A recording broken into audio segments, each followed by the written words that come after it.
Do you know the one checkbox in Business Central that'll save your accounts payable department from countless headaches? We'll talk about it in this video. As always, my name's Ben here with another Business Central tip of the week. The only thing worse than having to pay your vendors is paying your vendors twice.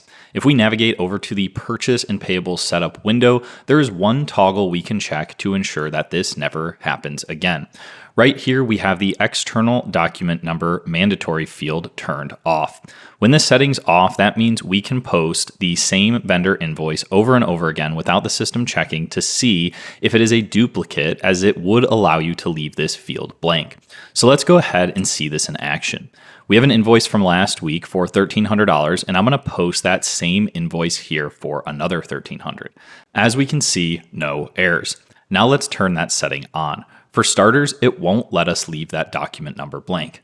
Now let's put in the actual invoice number for which we will test, in this case, just 1234. We now see an error message in two different spots, both indicating that the invoice number 1234 has already been used and we need to update it before posting. If we try to bypass this and post the document, we're going to get that same error message again. One thing to call out here, if you have two open invoices with the same invoice number, it will not throw an error until the first one is posted. It also does not look across your other companies or environments for duplicates.